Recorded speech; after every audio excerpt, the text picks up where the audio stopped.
naturalisasi. Tidak semudah yang orang bayangkan, tapi nggak susah-susah juga. Kalau pendekatannya benar. Tapi sekarang saya bantu aja supaya ini semua lancar, karena kan sudah di ujung semua, tinggal dikit lagi. Tapi kalau ditanya, ngapain Pak Hassani bantu? Gua itu maunya timnasnya menang. Karena gua... Hassani Abdul Ghani, ada ribuan pemain keturunan di Belanda yang berpotensi bela timnas Indonesia.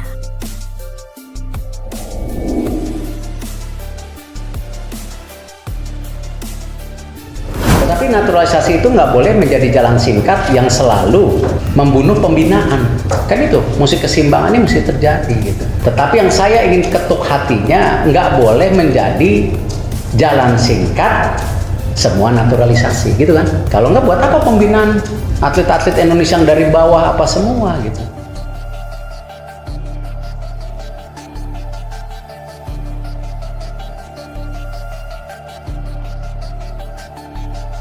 Mantan anggota Komisi Eksekutif PSSI, Hassani Abdul Ghani, menyebut ada banyak pemain keturunan yang bisa membela timnas Indonesia. Bahkan, di Belanda, Hassani menyebut jumlah pemain keturunan hingga ribuan. Timnas Indonesia belakangan menambah kekuatan dengan melakukan naturalisasi pada beberapa pemain keturunan. Paling baru, ada nama Justin Hubner yang resmi menjadi WNI. Dia punya darah Indonesia dari sang ayah. Setelah Justin Hubner, ada dua pemain keturunan lain yang bakal mendapat status WNI. Mereka adalah Jay Izes dan Nathan Chuaon. Proses naturalisasi mereka sudah mendapat restu dari Presiden Joko Widodo. Upaya untuk menambah kekuatan lewat pemain keturunan masih belum usai. Sebab, ada nama Ragnar Oratmangun yang juga masuk dalam daftar naturalisasi. Dengan impact masuknya Jordi Amat, Sandy Walsh segala macam ini ternyata membawa berita yang luar biasa di media Belgia maupun di Belanda, kata Hassani Abdul Ghani di kanal YouTube Hassani's Corner.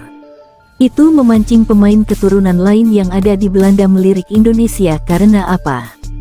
Hasil dari pertemuan saya waktu berkunjung ke Belanda, ada ratusan atau ribuan pemain-pemain yang potensial yang masih punya keturunan Indonesia, imbuh Hassani. Sebenarnya, program naturalisasi bukan hal baru bagi Indonesia. Pada era 2010-an, Indonesia juga melakukan cukup banyak naturalisasi pemain. Dampak positif untuk timnas Indonesia. Naturalisasi pemain tidak dilarang oleh FIFA. Pemerintah Indonesia juga sudah punya perangkat undang-undang yang mengaturnya.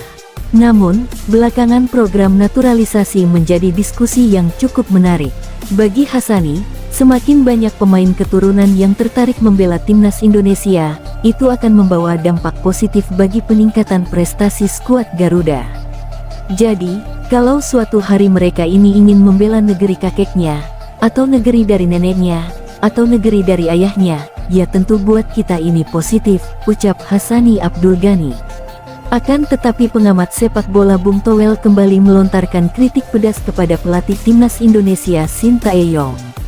Bung Towel menyoroti kualitas pemain naturalisasi yang menurutnya belum sepenuhnya memberikan performa optimal di bawah asuhan Sintayong. Hal ini menunjukkan kualitas seorang pemain lokal seperti Pratama Arhan sebanding dengan pemain lain yang dinaturalisasi oleh timnas Indonesia. Bung Towel menilai keputusan tersebut tidak memberikan keunggulan yang signifikan.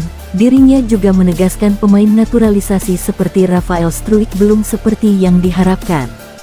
Tommy Welly mengajak netizen untuk menghindari perbedaan sikap terhadap pemain lokal maupun naturalisasi. Tolong jangan beda-bedakan antara pemain lokal dan pemain naturalisasi, ujar Bung Towel. Kritik Bung Towel terhadap Sintayong berkaitan dengan hasil kurang bagus timnas Indonesia setelah menjalani 2 laga pada kualifikasi Piala Dunia 2020.